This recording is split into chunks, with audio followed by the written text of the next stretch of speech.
Last year we had a lot of fun with Loser Island because Anthony over here was losing week after week, and for all of us at home, all of us on this set, it was a lot of laughs. We had a lot of fun. That's what he did, yes. Stop that now. Maybe that's one reason why we don't go back there. However, Anthony's winning now. I don't get it. You're tied with me atop the leaderboard. What's going on? I'm just right. I don't know what else to say. I've studied, I know what I'm talking about, and maybe I learned something from you last year. I'll give you some credit. I know you like that. I'll accept the credit, but that means you didn't study at all last year? What was I paying all you the money for? Perhaps I studied the wrong information, and now I know the right information to study. Are you stealing my emails again? No, I'm not stealing your emails, because if I were stealing your emails, I'd be doing what you've been doing the last few weeks, and I've been better than you. Well, that is actually true. I don't know what to say to that. The mullet power, maybe it's back. Maybe Kelly Kapowski's hidden in his garage. I don't know. All I do know, you know this as well. This is GameDay.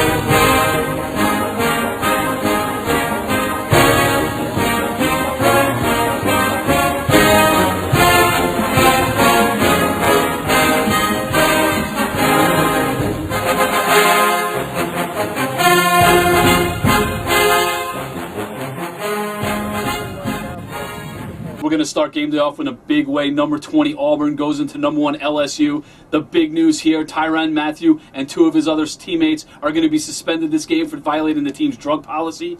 Mathieu is a huge player, Heisman Trophy hopeful.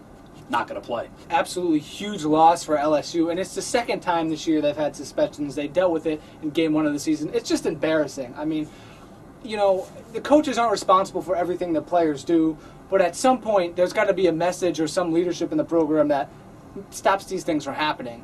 I don't know if it'll necessarily affect the game. Auburn is a very scrappy bunch. Don't be surprised if they're in this game all the way through, but LSU still has a tremendous amount of talent.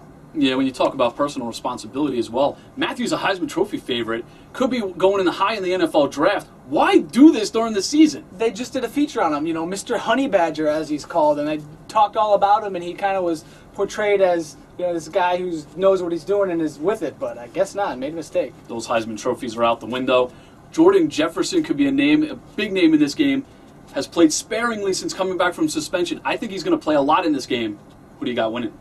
I don't think it matters whether it's a lot of Jordan Jefferson or a lot of Jarrett Lee. LSU still has too much talent, 27-17. Yeah, LSU is minus 21.5 in this game. I got them winning it 30-17. In a game that's going to have Anthony over here weeping. North Carolina goes to number 7 Clemson. Clemson, we all remember, beat Virginia Tech in a big way. They're rolling, the best start since 2000. Sammy Watkins, freshman receiver, broke C.J. Spiller's record for all-purpose yards last year. They're explosive. Yeah, they are explosive, and thank you for bringing up that loss to Virginia Tech. But I am a believer in Clemson. They're doing great things. You mentioned Sammy Watkins, a prime target for quarterback Taj Boyd, who's doing a nice job leading the Clemson offense, which had an absolute explosion in the second half to come from behind to beat Maryland last week. What concerns me is their defense was terrible last week against Maryland. That game was a lot closer than it should have been, and sometimes if you get games closer than they should be, you don't end up winning in the end. Yeah, North Carolina, not so good on offense, but they do have a great quarterback in Bryn Renner. He's one of the best in the ACC, but can he get it done against Clemson? Again, I think you're going to see a North Carolina team hang around like Maryland did last week against Clemson, but Clemson keeps rolling, 38-28. Yeah, Clemson's minus 10.5 in this game, but they're going to win it, 37-24. Hopefully for Andrew Luck and a host of NFL teams that are going to want his services in the NFL next year. He's going to be playing on national television, something we might see him do consistently next year. This year we finally get a chance. Number 25 Washington goes into number 8 Stanford. This one's all about a battle of the 2 quarterbacks, including Luck, who's likely the number 1 NFL draft pick. Yeah, Luck is really the real deal. There's not a person out there who doesn't believe It's official! Hell has finally frozen over. Anthony, for the first time ever, is at the top of the leaderboard. Wow, I didn't think mullets needed to be tested for HGH. I guess they do now. Brad, yeah, I know you're actually tied for first with the mullet, but like I said, your collapse has begun, and soon it will be you sitting in dead last. On to my picks. Clemson, minus 10.5. Auburn, plus 21.5. Miami, minus 2.5. Nebraska, minus 25. USC, plus 9. Wisconsin, minus 8.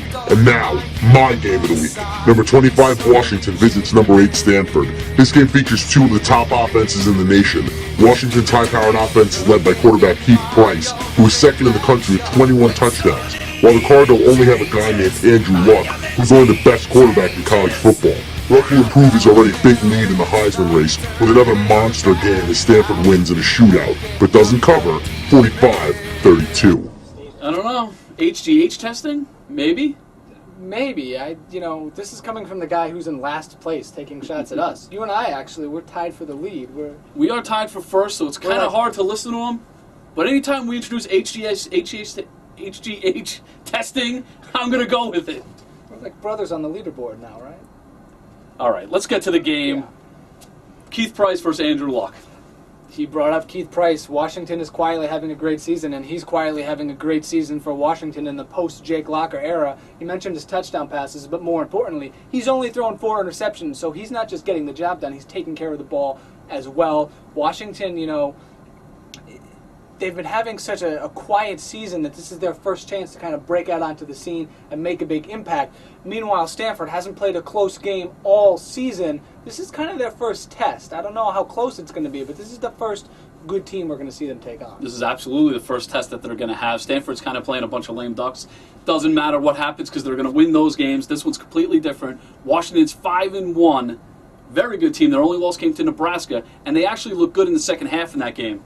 Who do you got winning? It's still got to be Andrew Luck. He's going to light up the scoreboard. Stanford outscores him 45-28. Yeah, Stanford, you got to love them. Minus 21 in this game. They're going to win it 42-24. We talked a bit about them in the last game. Let's go talk about them right now. Number 13, Nebraska, goes into a terrible Minnesota squad. This one's all about the Nebraska offense going against the Minnesota defense. Minnesota's allowing 35 points per game. Doesn't get any better on their offensive side of the ball. They're averaging 18. This could get ugly. Yeah, it could get ugly, and it will get ugly. Let's put Nebraska aside for a minute. We've talked about them on the show before. They're a pretty good team. You mentioned how terrible Minnesota is. I want to tell you just how terrible they are. Scores of their last 2 games combined, 103-17. They are 109th in points scored and points allowed. There's only 119 teams in all of the Division 1A football, or the FCS as it's called now. So Minnesota just doesn't have a prayer. They don't have a prayer. The only thing that could save them in here is the 25-point spread. You got to think about that a little bit. But Taylor Martinez, he's not going to let them lose. Yeah, he's not going to let them lose, and there's no reason Nebraska shouldn't come out and put its foot down right away. Don't give Minnesota any hope, as if they have any anyways. 40-10 Huskers. Yeah, Nebraska, like I said, minus 25 in this game. They're going to win it 45-14. Number 22, Georgia Tech, goes into Miami in a big ACC matchup. Georgia Tech coming off its first loss of the season last week against Virginia. They barely beat Maryland 2 weeks ago. Maybe this is a sign of things to come for Georgia Tech. Yeah, Georgia Tech's been struggling lately. The good news, they're not at Virginia this weekend. They've really struggled on the road against Virginia in recent years. Now they're at Miami. Coach Paul Johnson said he's going to let quarterback Tevin Washington throw the ball a little bit more. He struggled last week throwing the ball, but he's actually been pretty good at hitting big plays this season, which really helps their option attack. They're going to run the ball most of the time, but when they do pass, they've been able to hit big plays. We'll see if they can get back to that this week. Yeah, it seems like Georgia Tech's struggling right when the schedule got tougher. Maybe that's a sign of things to come. Miami, they play up and down in spurts.